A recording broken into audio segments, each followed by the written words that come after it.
Prepare holiday meals with Hormel thick cut bacon. A pound and a half is just $6.99. Assorted flavors of combo snacks are only $2.19. Hurry, these hot deals won't last long. Sign up for Menards emails to get more big savings right to your inbox. Warm season's greetings to you all from Menards. Good evening, everyone. I'm Kevin Hodge. Tonight on your WZMQ 19 News, the Environmental Protection Agency is awarding almost $90 million in funding for 5 organizations, including the Intertribal Council of Michigan. We'll have the details. Plus, the Marquette Parks and Recreation Department is considering a proposal that would ban dogs from playgrounds. We'll go over why they're considering it. And we'll hear from a Christmas tree business on how they're doing this year. They say they're really feeling the Christmas spirit. Your 19 News at 6 starts now. Live from the UP, this is WZMQ 19 News at 6.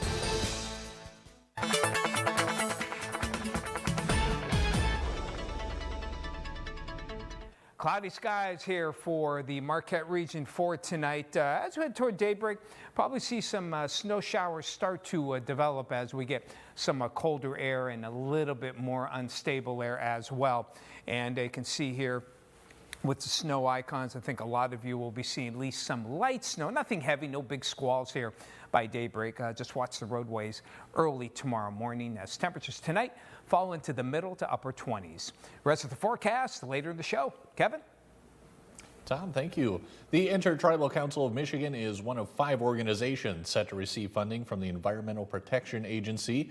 The EPA has announced $87.9 million in community change grants for Michigan communities. Our Michigan Capitol correspondent Sophia Murphy has more from the Michigan Infrastructure Office on how the federal program will help upgrade communities across the UP. The Environmental Protection Agency has rolled out $2 billion from the Inflation Reduction Act for environmental and climate justice community change grants. This is a really unique program that recognizes that climate change affects all of us, but it affects disadvantaged communities more severely than anyone else. The Intertribal Council of Michigan is receiving 2 grants totaling $23 million to help with home repairs and energy-efficient upgrades. The council represents 12 different tribes across northern Michigan and will be able to update 300 tribal homes with the money. Investments in home energy improvements also bring down the cost of utility bills, and that can make life just more affordable, easier for a family to get by. The tribe will also dedicate $3 million to its wild rice initiative, which promotes sustainable agricultural practices. These are ambitious projects that involve many community stakeholders. Inflation Reduction Act dollars have been dedicated to addressing climate change and lowering costs for Michigan families. With the Make It in Michigan Competitiveness Fund, the 5 grant recipients will also receive 5% of their awards in state funds. Those organizations need a little bit of an extra boost, so we were able to invest up to 5% of the federal award from the state as well. Culloden says these grants will change the way these tribes can participate in Michigan's energy transition, making sure not just upper-class Michiganders, but everyone can benefit from the changes. From Michigan's capital, Sophia Murphy, WZMQ 19 News. The Marquette Parks and Recreation Department is moving forward on a new proposal. It would ban dogs from city playgrounds as a way to stop dog waste from contaminating wood chips and play-safe material. It is also intended to prevent potentially dangerous interactions between children and dogs. The Parks and Recreation Department had a public meeting last night where they took public input and cleared up several public concerns. Also just kind of had a misconstrued view thinking that we were banning dogs in parks, and that was not what was actually going on. We were just looking at playgrounds. So I think a lot of people we got that misconceptions cleared up last night, and I think after all that, a lot of people were saying, yeah, that definitely seems like a logical idea. Parks and Recreation is working on the wording of the proposal and hopes to have it sent to the City Council to vote on by summertime. In Upper Peninsula, Christmas tree business is in its last week of holiday sales. Our Escanaba reporter Lily Simmons tells how the season is going and what the salesman has noticed about patrons. Escanaba knows it's Christmas when Sergeant's Evergreen is open for business in the parking lot of Elmhurst County Market. It's been a 3-generation family business for the Sargents. We've been here for probably 10 years now. According to salesman Steve Sturdy, they offer just about every type of Christmas tree. We have balsam, white spruce, blue spruce, Canaan fir, Fraser fir, Scott pine, white pine. The Fraser firs and the Canaans we have to get from an outside source, but all the other trees are grown in Delta County or Menominee County. He says it's been a good season for sales. I think this year's a little bit better than last year. It always could be better. We always like to try to sell out of all the trees we cut. But the trees that don't sell won't go to waste. We give them to the DNR to make fish cribs for the inland lakes and stuff. Sturdy attributes this year's boost in business to something else that's grown, Christmas spirit. Compared to last year, it's like night and day. I mean, people are smiling and they're saying Merry Christmas. I see the difference. It's been hard on people, but it seems like people are a little more optimistic. They seem to be a little more cheerful. And that holiday cheer spreads well beyond the tree lot. The credit union over there, they brought a tree from a guy. He said, oh no, he said, give it to somebody that really needs it. They insisted. So I said, pay it forward. Go put the money over in the Salvation Army kettle, you know, and that's what he did. So that's what Christmas is about. It's not about getting, it's about giving. Sergeant's Evergreen is open from 9 a.m. to 9 p.m. through Saturday. Lily Simmons, WZMQ 19 News, Escanaba. We have your first warning weather forecast after the break. Plus, Congress is working to pass a funding bill that would keep the government from shutting down. There's only 2 days left until that would happen. And we'll hear more from the federal government on the drone mystery that continues to baffle citizens across the U.S. We'll be right back after this. John's Auto has been voted the #1 dealer to buy pre-owned vehicle for longer than I've been alive. If you're looking for a vehicle, or if you're looking for someone to help with your current car, or if you need to get yours looking like new again, come see us at John's Auto Sales and Service, Marquette. Some places talk about being local, but we actually are local. Our family started Superior Collision 18 years ago, and we're still the ones who own and operate it today. No big company name, no outside investors. We are all Marquette, and we're going to stay that way. We are part of this community, and we are proud of the work we do. You can choose to go to a corporate body shop, or you can stay local and go to Superior Collision, Marquette's local hometown body shop.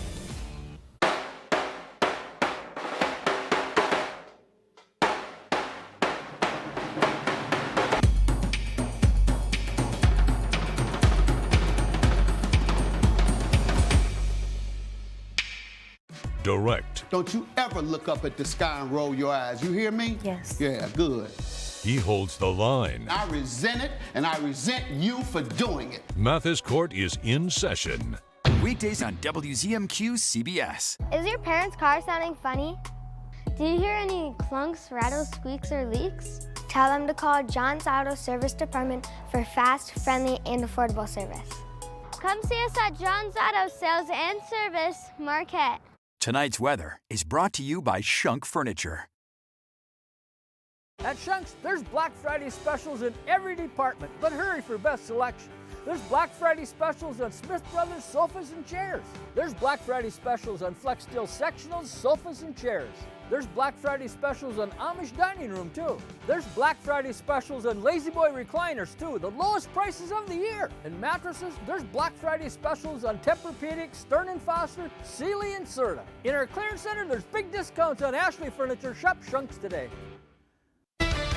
Now, WZMQ TV19 First Warning Weather with meteorologist Tom DeVecchio.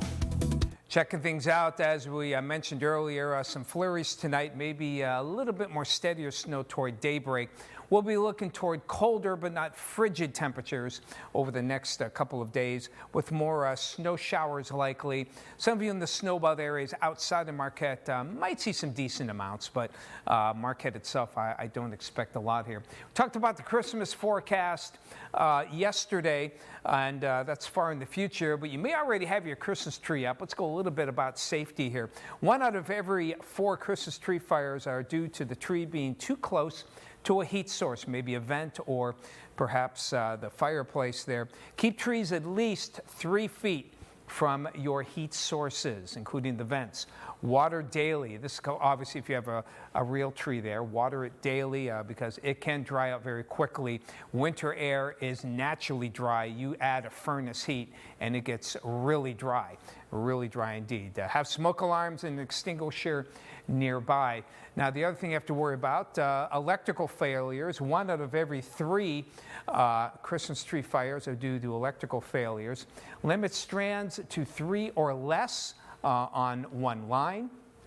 Turn off the lights when you're away or sleeping, and do not overload those outlets. Stay safe this Christmas season. Winds generally go out of the northwest here as we head on toward tomorrow morning, allowing for some pretty decent breezes as we head on into the afternoon. It is a classic wind direction for some lake effect here. In fact, we see some of the snow starting to pop up here into Wednesday morning, and those bands continue on that northwest flow.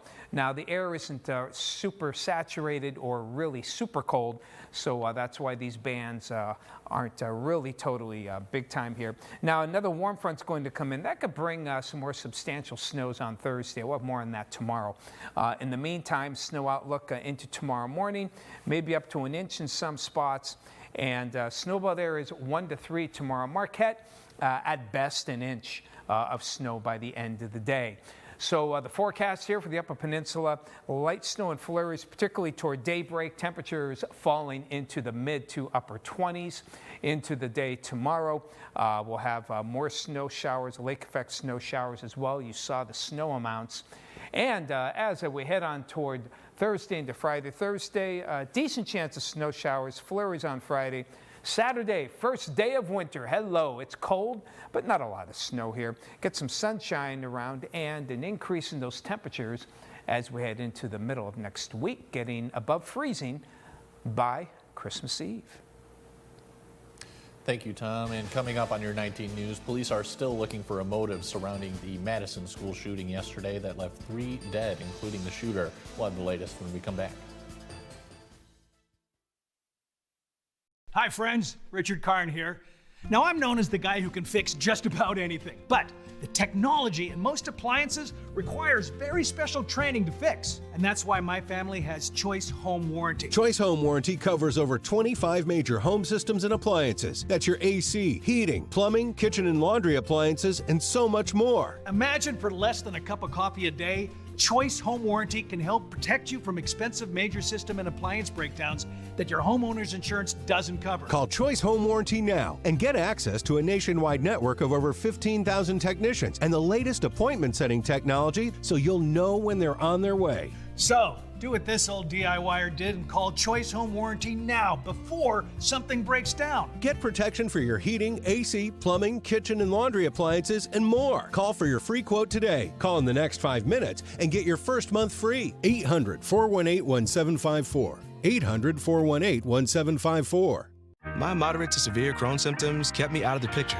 With Skyrizi, feel symptom relief at 4 weeks. Many people were in remission at 12 weeks, at 1 year, and even at 2 years. Don't use if allergic. Serious allergic reactions, increased infections, or lower ability to fight them may occur. Before treatment, get checked for infections and TB. Tell your doctor about any flu-like symptoms or vaccines. Liver problems leading to hospitalization may occur when treated for Crohn's. Ask your gastroenterologist about Skyrizi. Something draws us to Northern Michigan University, like a beacon, an experience. And so we head north. We immerse ourselves in the perfect environment to test our minds and try our hands. Guided by this community of scholars, mentors, and friends who show up for us in every way, we stay true. Because at NMU, where we are and who we are have always been one and the same, always north. You're watching WZMQ 19 News, live and local, with Kevin Hodge. Welcome back, everyone. Investigators are trying to figure out a motive in Monday's deadly shooting in a private Christian school in Wisconsin. 2 people killed, and police believe the 15-year-old girl who carried out the attack died by suicide. Ian Lee reports from Madison, Wisconsin. Authorities in Madison, Wisconsin are working to piece together how Monday's tragedy at Abundant Life Christian School unfolded. At this time, it appears that the motive was a combination of factors. We're talking to students to understand whether bullying was one of those multiple factors. Madison police responded to the scene just 3 minutes after getting a 911 call about an active shooter from a second-grade teacher, rather than from a student, as they initially said. Got a call coming in at Abundant Life Christian Church that's advising someone was shot. Once inside, police say they found the 15-year-old suspect, identified as Natalie Samantha Ruppnow, dead from a self-inflicted gunshot wound, and recovered a 9mm handgun. Officials believe she killed a fellow student, teacher, and injured at least 6 others. Yesterday, authorities raided the suspected shooter's home about 8 miles away from the school. Everyone was targeted in this incident, and everyone was put in equal danger.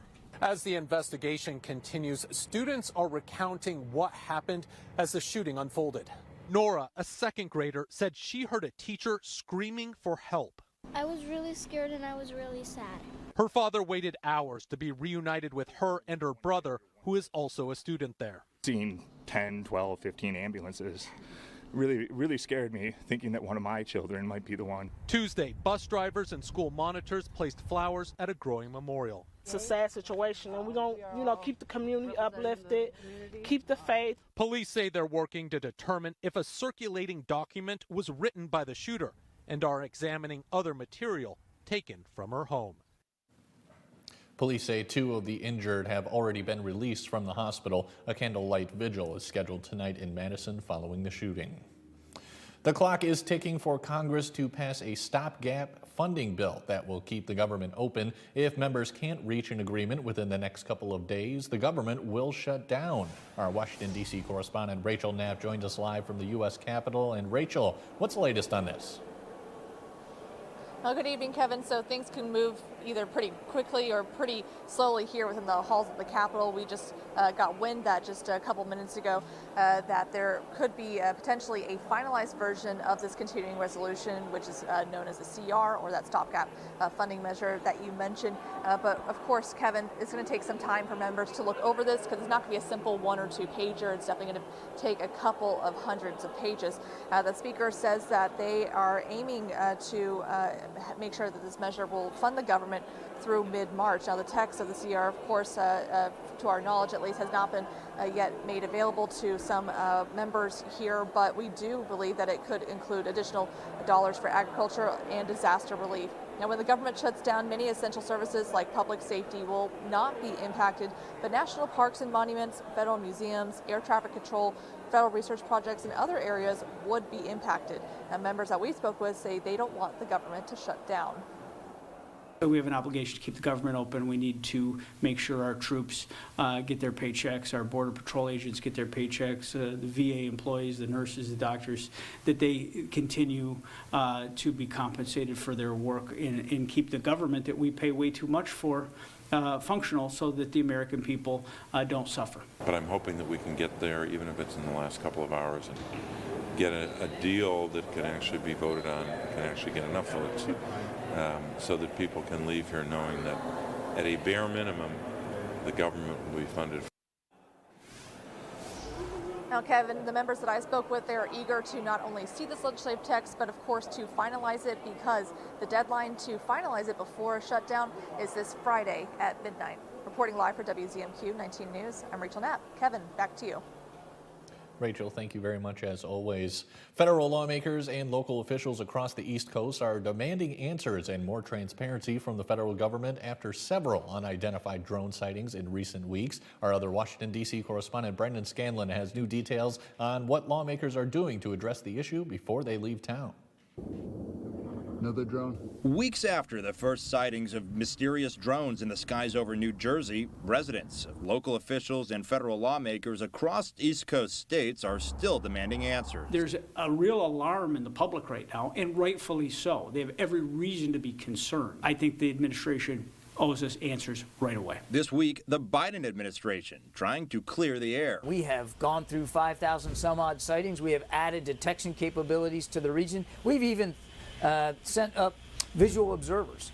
And everything we're seeing to date Our assessment tells us that these are commercial drones, hobbyist drones, or law enforcement drones, all operating legally and lawfully. In a joint statement this morning, the Pentagon, FBI, Homeland Security, and the FAA saying, quote, "We have not identified anything anomalous and do not assess the activity to date to present a national security or public safety risk." But members on both sides still not fully satisfied. Clearly, something is not right here. There's a whole lot of people that have seen these with the naked eye. People in New York and New Jersey have a lot of questions, still haven't gotten answers. Today, Senate Majority Leader Chuck Schumer announced plans to move forward with legislation to make it easier for state and local law enforcement agencies to use equipment to detect unmanned aerial devices. Federal authorities agree that they can't respond to these incidents alone. But unfortunately, the local authorities do not have the authority right now. It's only in the domain of the federal government. House lawmakers are calling on leaders to include similar drone legislation in the government funding bill Congress is expected to pass before the holidays. Reporting in Washington, Brendan Scanlon, WZMQ 19 News.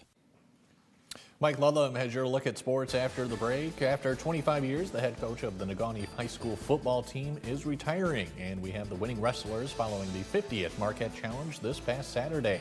Mike will have those highlights as well when we come back. It is a very big night for Survivor. I want them to be sweating. Take it in. This is what stands between you and $1 million. I'm scared. I'm afraid of looking like an idiot. This season is going to come down to the wire. I wouldn't have come out here and played if I didn't think I could win. The finale of Survivor 47. The Survivor season finale, CBS Wednesday, 8/7 Central, and streaming on Paramount+. Optimize your home with Maytag and Whirlpool appliances from Kirkish Furniture in Houghton. Maytag and Whirlpool offer best-in-class warranties on durable, state-of-the-art appliances, perfect for your laundry room or kitchen. Available in stock or online, plus free delivery and 0% financing. I'm Nora O'Donnell, and this is the new home for CBS News in the Upper Peninsula. We'll be looking for you right here on WZMQ 19. Looking for your next level in real estate? Look no further than Next Home Superior Living. Stephanie's not just any realtor. She's energetic, talented, equipped with the latest technology and decades of experience to serve you better. At Next Home Superior Living, we're not just selling homes. We're guiding clients and customers throughout the entire transaction. That's Stephanie Jones of Next Home. Visit stephaniesells.com and let her work with you for your next home. Don't settle for ordinary. Choose Next Home Superior Living for your extraordinary real estate journey. Tonight's sports is brought to you by the Window Store. Why should you consider re-siding your home? Your home is the largest investment you'll make. Protect it with new siding installed by the experts at the Window Store. We offer a range of affordable, high-quality siding options, including premium ABC seamless steel siding with attractive financing options available. And we install all winter long across the entire UP. Schedule your appointment today and enjoy the Window Store experience for yourself. Your clear choice is the Window Store.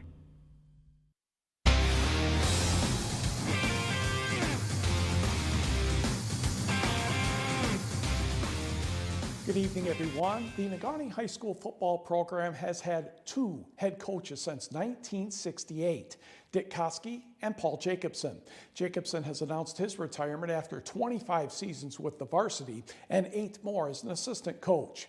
Jacobson reached the state playoffs in 21 of his 25 years leading the varsity, winning a Division VI state title in 2002 and finishing second in 2022.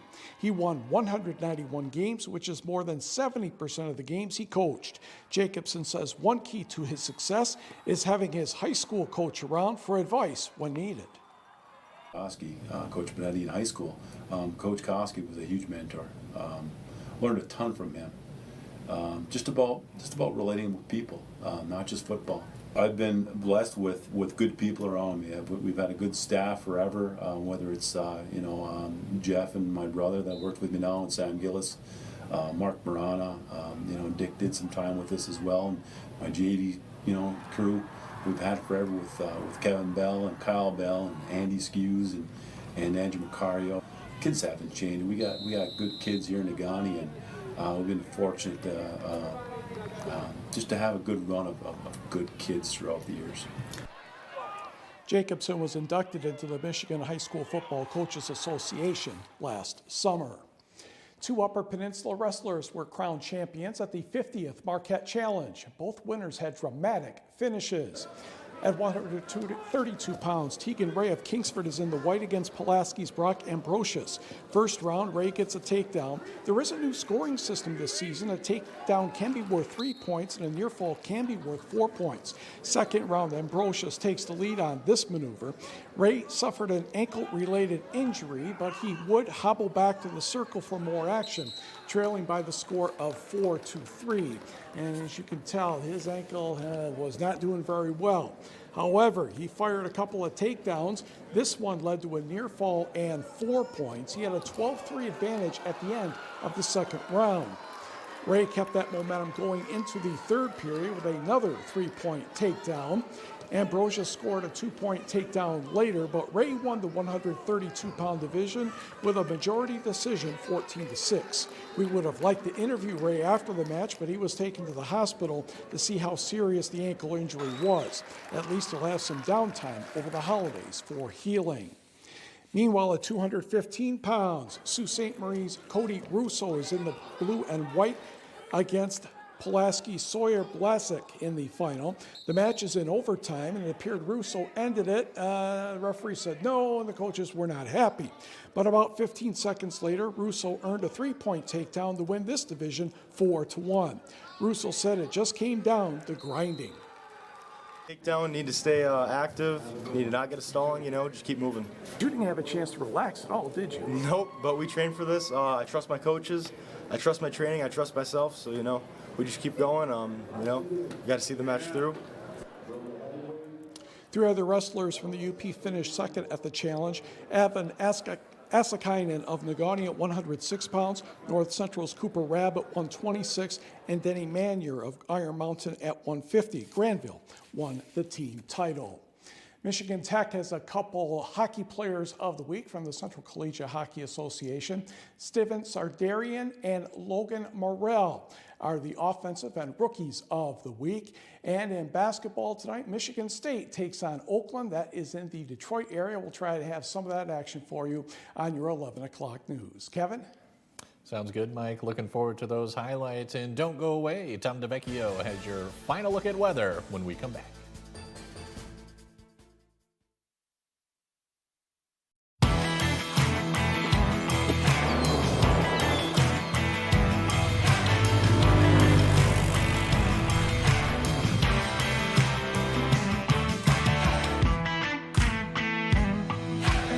We are here, around the clock, in all weather. Your home away from home in medical crisis. We've seen it all, weddings through holidays. We don't have all the answers, but we're always present. It isn't for the thank you. We do it for our guests like Tom, Pam, and Nora.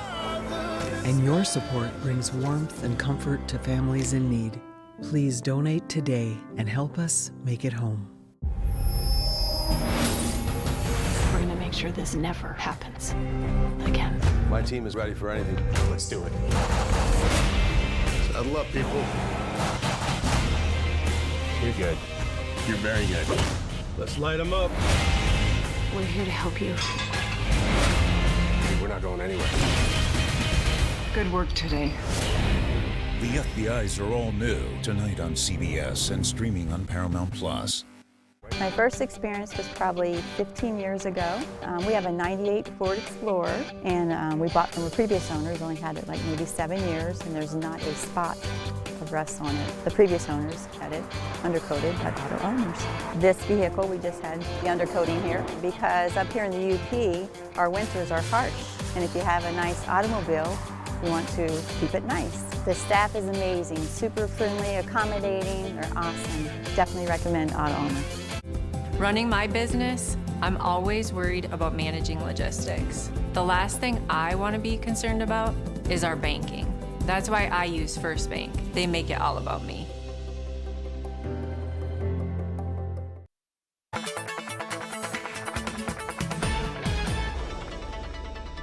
Look at some light snow and flurries for tonight in the Marquette area, particularly toward daybreak, and that'll lead to some snow showers.